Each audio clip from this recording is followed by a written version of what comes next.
कश्मीर की सूरत हाल की तरफ देखें तो परेशानी होती है। बलूचिस्तान और केपी में जब हालात ख़राब होना शुरू हुए तो इब्तदाई दिनों में कुछ ऐसे ही मामला बाज़ इलाकों के अंदर हमें नज़र आते थे। फिर आहिस्ता आहिस्ता कुछ ऐसा बिल्डअप बना कि जो पाकिस्तान की दुश्मन क़ुव्वतें हैं उनको अंदर नकब लगाने का मौका मिल गया। हालात पैदा करने में हमारा अमल दखल बहुत ज़्यादा था। ये जब केपी में या बलूचिस्तान में बहुत ज़्यादा ये जो जहादी ग्रुप काम कर रहे थे, अफ़गान सारे आके ये कोयटा में बैठे होते थे, ये कंधारी शूरा जिसको कहते थे, सारे इधर बैठे होते थे। केपी के अंदर ही जितने जहादी ग्रुप्स थे ये हम इनको गले लगा के रखते थे, क्योंकि अफ़गानिस्तान के अंदर जहाद था जिसको अमेरिका और वेस्ट फाइनेंस करता था।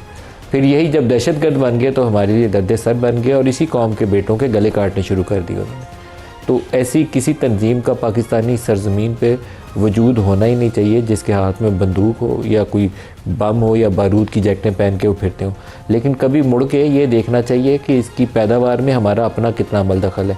अगर कभी भी हमने अपनी सेल्फ़ अकाउंटेबिलिटी की होती ना तो शायद ये दिन मुल्क ना देखता जो आज हम देख रहे हैं। आज़ाद जम्मू एंड कश्मीर के हवाले से भी अभी थोड़ी देर पहले मैं एक प्रेस कॉन्फ्रेंस सुन रहा था जो AJK के 2 ऑफिशल्स कर रहे थे, एक पुलिस वाले और एक उनके सेक्रेटरी इत्तलात। तो वो साहिर लुधियानवी के शायद वो शायर हैं, किसके वो मैं उनका शायर का नाम शायद गलत ना कर जाऊँ, जिसमें वो कहते हैं हबीब जालब साहब कहते हैं बोलते जो चंद हैं ये सब ये शायद पसंद है। तो वो वही बेसिकली बात कह रहे थे। वो कह रहे थे कि ये फितनातुल खारिज के पता नहीं कौन सा फितना के लोग जो है ना वो इसमें हमने जो मौजूद है अवाम इनका साथ छोड़ दें। अब रावला कोर्ट के अंदर जो काम शुरू हुआ वो एक प्रोटेस्ट से शुरू हुआ था, जिसको मैं बहुत दफ़ा कहता हूँ कि इसको अच्छे तरीके से हैंडल करने की ज़रूरत थी। मीरपुर के अंदर भी उसकी तंजीम के कुछ लोग आए होंगे, आज एक रेंजर्स का एहलकार उसकी शहादत हुई। तो ये इधर से मारा गया या उधर से हमारा मारा गया, नुकसान तो पाकिस्तान का है ना। हम में से किसी का बेटा है, किसी का बाप है, किसी का भाई है।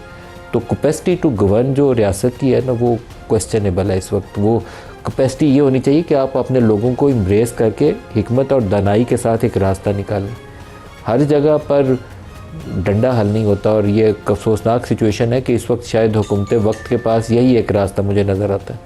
और जो इलेक्शन का प्रोसेस है वो भी उसके ऊपर सवालिया निशान है।